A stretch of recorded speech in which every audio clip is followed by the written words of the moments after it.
thing. So let's talk about the fact that you're 45 now. Yeah. And you've done this all on your own. Yeah. You know, it's really inspirational. Well, it's not really on my own. Like, a lot of people helped me along the way. You know, a lot of people that I asked, like the guys, the initial Property Investors Federation guys, and then a lot of people. The first few years I did by myself, and then since then I've pretty much everything I want to know I've picked someone else's brains for. Yeah. Okay. So, but yeah, without a partner or anything. And so how have you done? I mean, what's the key? Have you got any tips for other women who might want to follow in your footsteps? Yeah, good question. Someone said to me the other day, oh, my husband isn't keen, but I want to do property investing. What should I do? And I'm like, I don't know. I haven't got one.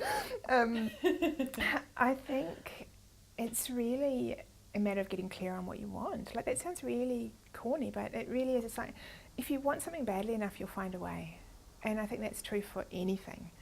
And I think a lot of people forget to think about the why. Like, they just do it. But a lot of people will say, oh, I have to do property investing because it's what everyone's doing now, or because I need to make this much money or whatever. But if you don't love it, then you're not ever going to be really successful in it, I think. Like, for me, initially I had this idea of, oh, I want to be rich.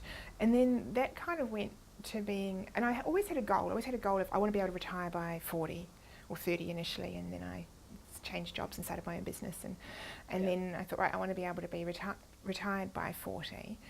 And what I forgot actually at the time was to think about what I was going to do after I retired. Like, you need a why, you need to have a reason. If you're going to have a goal, you've got to have something that's going to happen as a consequence of that goal without sounding too much like a hippie.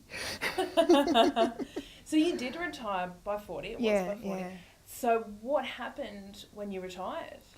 So it was 5 years ago. Yeah, so I went travelling with Mum and Dad for a few months, drove them all around Europe. We flew into Paris, and we drove up into the Arctic Circle, and then we went down through Spain and across to Africa and drove around the Sahara Desert and spent kind of months wandering. And that was the global financial crisis, apparently.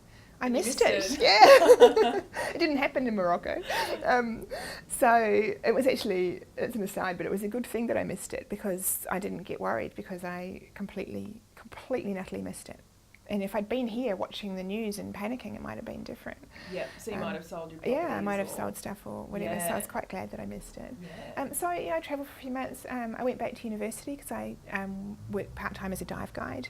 And so I went back to uni and did a year of marine biology at UQ, which was really fun. Wow.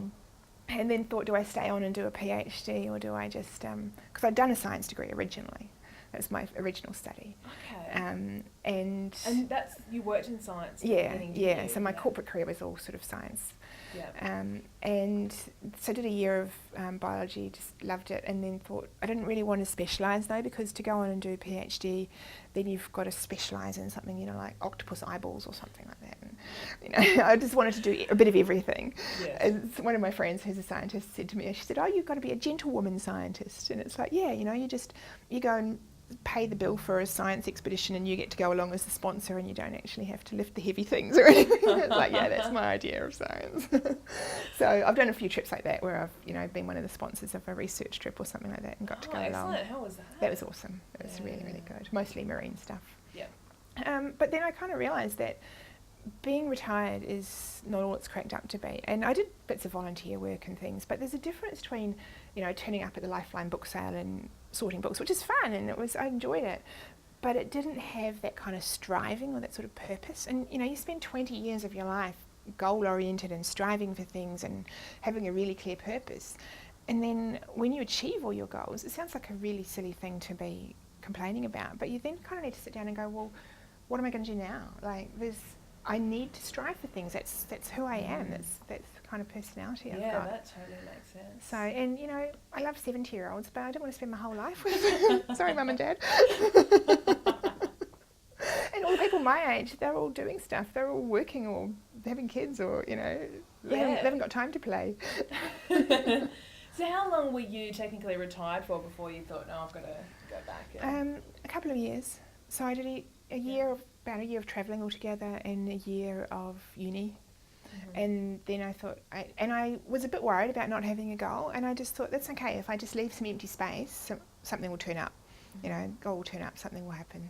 And it did turn up? Yeah, a few things have turned up. I mean, I've been the GFC happened, and that gave me a great opportunity to go out and start buying property again. Yes. Because in the boom, I just stopped because I thought everyone had gone mad. Because my first 10 years or so of investing were in a declining market, a few years in New Zealand and then my first few years here in Australia. Yeah. So when the boom started, I just threw my hands in the air and stopped buying because I thought the population had lost the plot. So when the property market and everything declined, I was much more comfortable. So I've certainly been buying, and I've been buying a lot of commercial property. So I guess I've been doing two things. I set a goal to have a certain amount of commercial property, and I've been playing around with the idea of setting up some sort of managed fund.